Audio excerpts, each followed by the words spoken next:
is way more intriguing. And then this last one about the Cowboys being all in and not being all in. Why don't you talk about the other Texas team? Okay, can we bring up the quote board? This is the team that's all in. This is the intriguing story. So now what do? They bring in a 1,000-yard rusher. They bring in a guy with 100-plus receptions per year, and they bring in a guy who's had 10-plus sacks. First time it's ever been done in NFL history, but the guy didn't have 10 sacks, he had 16. So this is a really intriguing story because they actually went all in. But, you know, we could talk about the Cowboys for the 800th time on a list, and I think that's really nice. Okay. That's really nice that you did that. All right, so not predictable. Listen, so I love that. Well, hold on, let's see. The Texans are, again, this is why I'm America's most trusted list maker, is because people get confused. Yeah, because it's such an easy list to make. If the headline was biggest improvements, teams ready to take the leap, teams that improved the most, anything like that, then the Texans would be high on it. But it was the biggest offseason stories. And, a team with a quarterback on a rookie contract adding 3 veterans, which is a smart thing to do, is not a big story. Then why was it a big story that Patrick Mahomes got another wide receiver? That was on his list, the wide receiver room for the Chiefs. So he's literally invalidating his own list while trying to explain the list to Mangini. I feel like my head's about to explode. Texans are doing exactly what they're supposed to do, and I do agree. But they go. You could see the Chiefs list is there then. So it doesn't actually make sense then. Because if what he's saying is just, well, they're just making additions and they improved, then the Chiefs shouldn't be there. Because the Chiefs getting a wide receiver is not one of the biggest off-season stories. It doesn't make any sense. It makes zero sense. Go get 3 players of that caliber, which hasn't been done for a team that historically hasn't been very well run. I'm rolling with you, Coach, because it would be a big story if the Chiefs had gone out and done that'd be this. Chiefs supercharged offseason. Hold on, just for a moment here. If you guys are saying that, yes, more attention would be paid if the 2-time defending Super Bowl champs had done something, that is true, because more attention is paid to the 2-time defending Super Bowl champs. Can I just say something? Yeah. People trust you to identify what the true big story is. And I'm telling you. Not what everybody else in the world puts out as, hey, this is a big story. Okay, I got that, and I appreciate that. No, I think maybe one of the reasons I'm not quite as high on the Texans offseason, even though I'm high on them as a team as you guys are, and we can stay on this for a moment before we move on, is of those 3 guys, the only one that I think is a true difference maker is Danielle Hunter. I don't know that Diggs is going to be more than the wide receiver number 3 for them, and I don't know how that's going to land with him. Think about that, though. Why would Hollywood Brown then be a big difference maker for the Kansas City Chiefs? Can you see the disconnect here? It just doesn't make doesn't make sense. And that's what Mangini's pretty much saying. He's saying people do trust you. You are a trusted media member. You have a popular show. He's becoming the face of Fox Sports. He's pretty much trying to say, stop putting your own personal bias, your own personal excitement into these stories. Help try to craft a better narrative of what people should be paying attention to.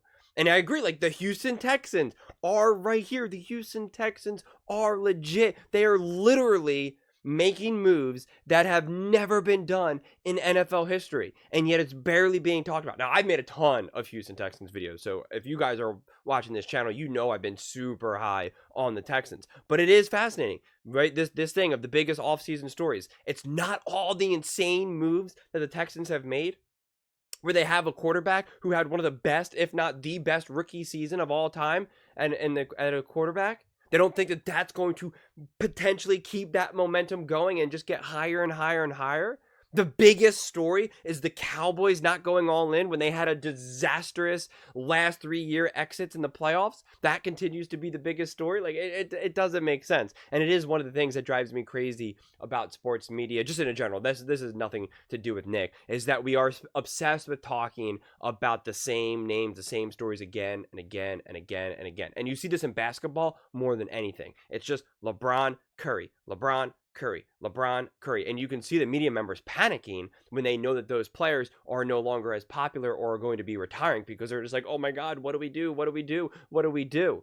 And it's like, I feel that that's part of the issue that football has. Like, it's like they want to keep talking about the Dallas Cowboys because the Dallas Cowboys obviously do have a massive fan base, the largest fan base. So I do get it. And you want to talk about things that other people want to watch and engage with. So I do get that. But to sleep on the Houston Texans and the moves that they're making and to not praise them and to not say that it's one of the biggest stories, because it is. It is. And I said this months ago. You can rewind the tape. I said the Dallas Cowboys are no longer the number one team out there in Texas. It is all Houston. It is all the Houston Texans. And people laughed at me in the comments, and it seems like I'm right. Well, that he could go there and be wide receiver number 3. If he's okay with that in a contract year, that's one thing. And Joe Mixon is nothing against Joe Mixon. I'm just always skeptical of the near 30-year-old running back on a new team. That's fair. And but I do think Danielle Hunter is a great addition by them, but they lost, I'm trying to remember, they brought him in to replace their edge rusher that they lost this offseason. But I think Hunter's excellent. Well, you're not skeptical of a receiver that only caught 50% of his balls last year. No, he's going to supercharge the run. I don't think. Look, you're just coming from a speed angle. Well-placed skepticism. I think that you are overestimating the impact I believe Hollywood Brown is going to have as far as catches, and underestimating the impact he's going to have by existing. By the impact of just being on the field and stretching the defense down the field. That's what I think. And I'm glad you brought to my attention that Saleh and Rodgers are having controversy. Okay, Nobody Coach, knew that. That was, Nobody Coach, you're saw missing. that. It was not under the radar stories. 5 biggest stories. Yes, exactly. And that was a massive story all offseason. You didn't understand the list. Nobody ever has You know what? conflict with Aaron Rodgers. I'm going to be honest with you guys. I blame the producers, not you. They didn't explain, Christina didn't explain the list properly. No, she had Greg, nothing to do you with got it. Okay. It is interesting. This is funny. They are starting to call out Nick a little bit more, I feel. Maybe they got the idea from my own channel, we'll never know. But so, yeah, I think, I don't want to talk about this list as a whole. I've kind of already broke it up. I already did a video about Caleb Williams and the Chicago Bears. I'm not going to talk about Rodgers and Saleh for the 10,000th time because it's not a big story. Like, what are we talking about here? And Ayuk leaving San Francisco, that is definitely a big story, right? I mean, they were just in the Super Bowl. They're going to be a better team with Ayuk, and if Ayuk leaving, it does potentially have some legit impact. But it's just, I would say that the Cowboys, that is one of the biggest offseason stories as well. But you do got to put the Houston Texans up there, right? Like they do need to be in there because of the moves that they're making.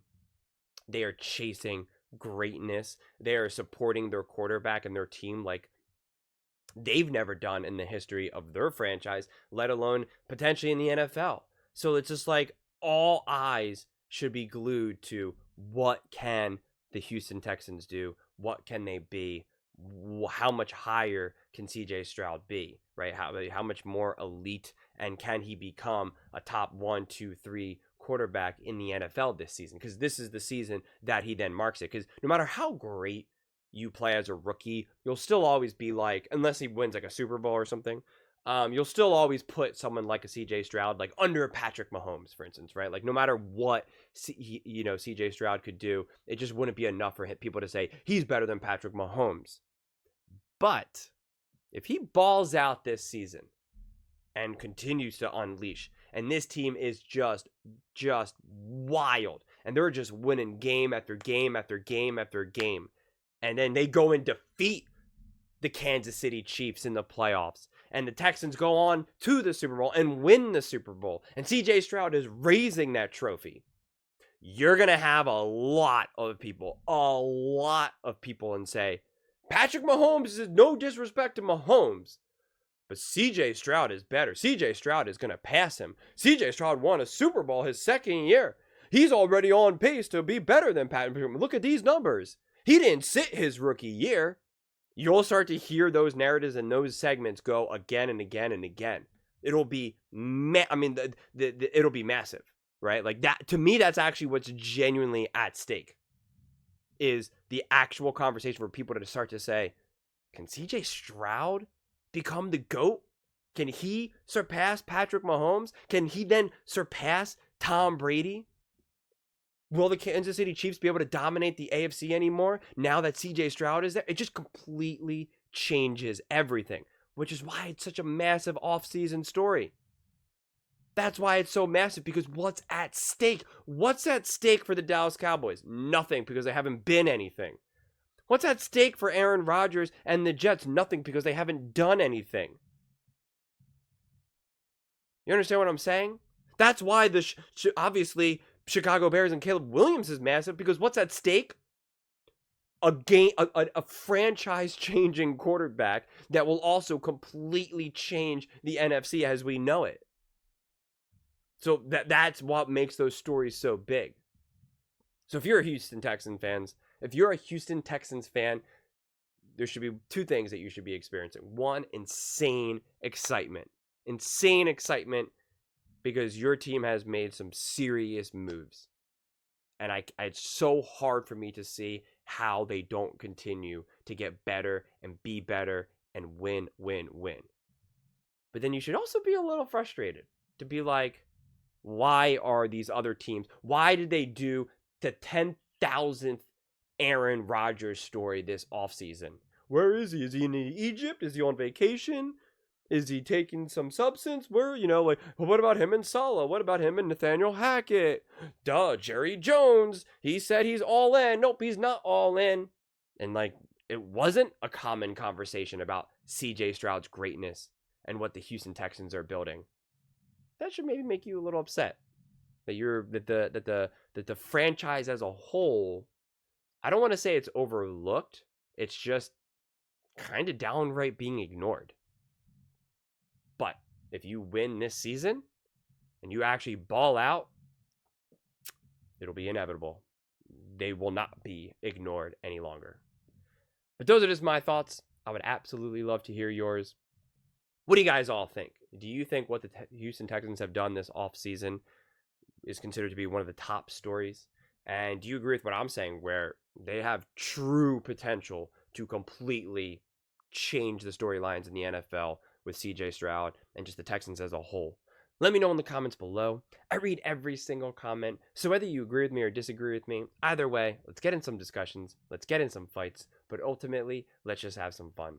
And please do consider subscribing. We are building an amazing community here, and I would absolutely love to see you part of it. I want to build something that we all genuinely feel connected to, something that we're really excited to be part of. I think we're well on our way to doing it. And please don't forget to give this video a thumbs up, where it really does help with the visibility and the algorithm. Thank you so much, and see you next time.